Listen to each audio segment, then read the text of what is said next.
The Mojawa Purra Run transmits sound through your bones and completely bypass your eardrums. This means you feel your music like you're at a concert instead of hearing your music. And in today's video, we're gonna break down what that experience is like and whether or not it's right for you. Now, in today's overview of the Mojawa Purra Run, we're looking at the specs and features, the material and design, the sound quality, and like the overall listening experience, and then finally, what that overall just user experience is like as an audio product. But first, I hope you're having a great day. If you're new around here, my name is Mitchell and I make videos about mobile tech so you know what to get and what to forget. And if you find this video useful or helpful, consider subscribing or giving the video a like. Now, here's the specs of the Mojawa Purra Run. These things are 32 grams, so they're super lightweight. They're IP67 water and sweat resistance, and Mojawa does have some fully waterproof headphones for swimming, but these are not one of them.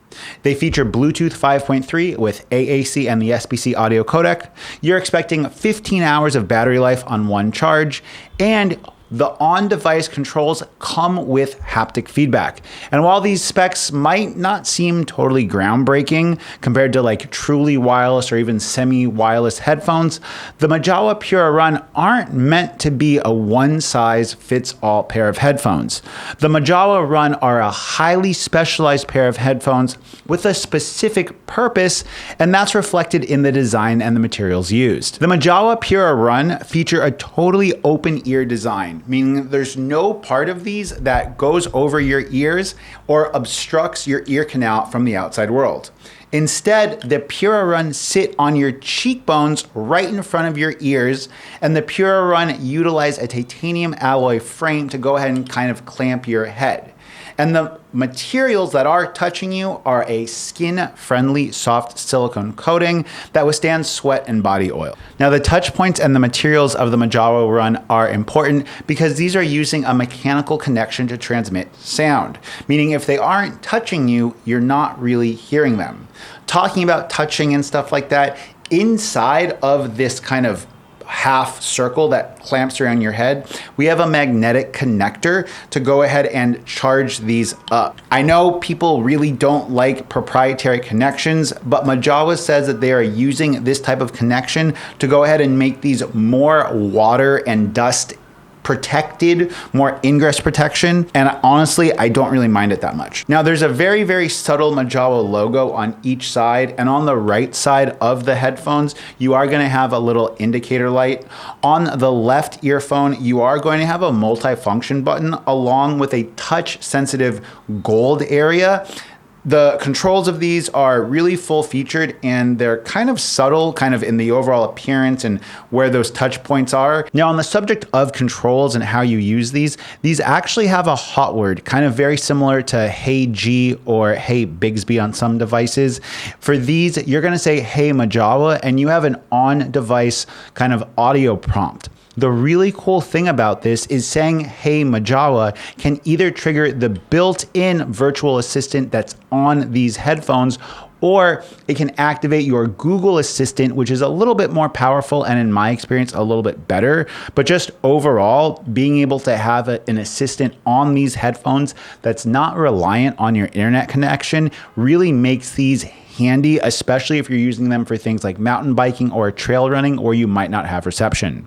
Now, before we talk about how the Mojawa Run sound, we definitely need to discuss a little bit about the technology of bone conduction headphones. Now, conventional headphones transmit sound waves through the air and into your eardrums. This means that bass will feel kind of like a thumpy sound, but really what you're feeling is that kind of air being compressed and that sound moving through it. Bone conduction headphones, unlike regular, air conduction headphones, bypass the eardrum entirely and they transmit sound waves through your bones.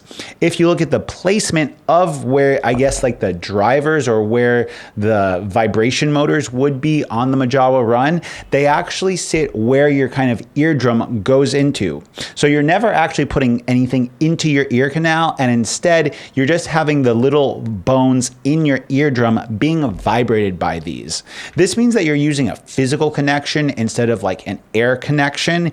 And to make things simpler, I had ChatGPT break down some of the key differences in how bone conduction headphones deal with different sound imaging. So I want to go ahead and share that with you guys right now. Now for bass, in bone conduction headphones, it's going to be weaker or kind of felt rather than heard vibrations, and it's going to create a low frequency sensation, but you're going to have less rumble and depth.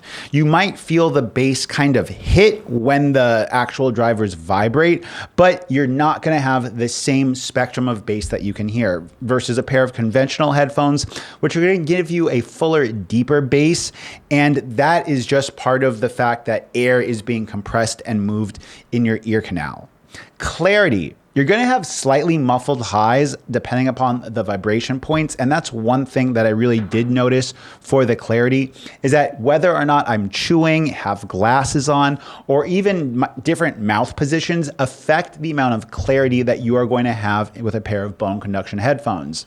For a pair of more conventional, like open air or like air conduction headphones, you're going to have sharper highs and like more natural vocals that sound more real to life. Next up, soundstage. Now, because the vibrations for these are going to be localized and they're going to be kind of localized to the contact points of where these are touching your ears, you're going to have a smaller overall soundstage. And this isn't a negative thing.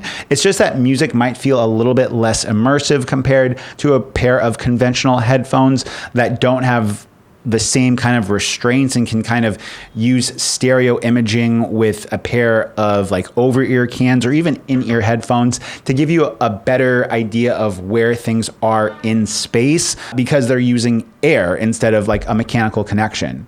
Next up is going to be volume perception. With these headphones, I have this really weird experience where no matter how loud they actually are, it's always going to feel quieter compared to the world around you.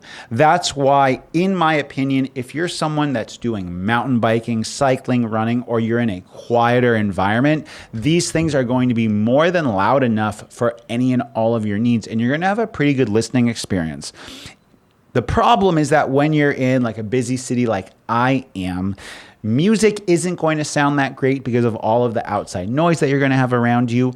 And overall, these things, in my experience, were great for podcasts, listening to directions while riding my motorcycle and not having my ears plugged, but they are not going to satisfy the need that I have for kind of having a great listening session or checking out some new music.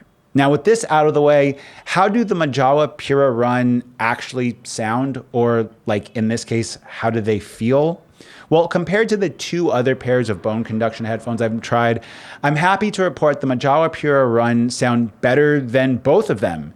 And I really think that these do a better job at both adding bass, clarity, and just overall volume.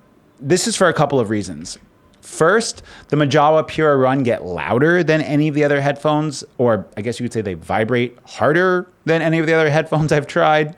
Second, the MaglevBass system, which is Mojawa's proprietary driver setup, just ends up being like really responsive and delivers like actually satisfying bass for a pair of headphones like this. And I have to say that it's really interesting in just like the overall engineering of it.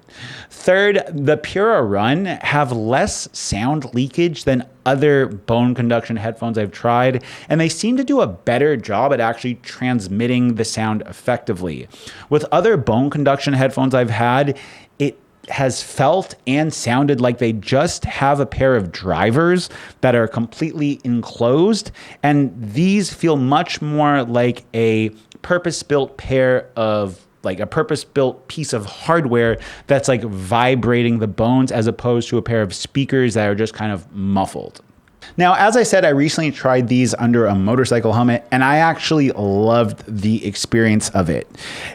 I normally wear earplugs or like in-ear headphones when riding a motorcycle because it is a little bit louder than normal. And especially if I'm doing a long highway commute where I'm on the highway for a long period of time, going 70, 80, 90, 100 kilometers an hour, I'm usually wearing earplugs to protect my hearing. But here around the city, even though I've lived in Hanoi for 8.5 years now, and I know the city really, really well, there's times that I still use Google Maps. And being able to have Google Maps and a podcast in my helmet with like great clarity for a podcast and for voice controls really makes these pleasurable because I can still have all of the safety of hearing everything around me. And I think that's where a lot of people are really going to like this, is for scenarios where you want to hear your environment around you and you want to be able to have that situational awareness.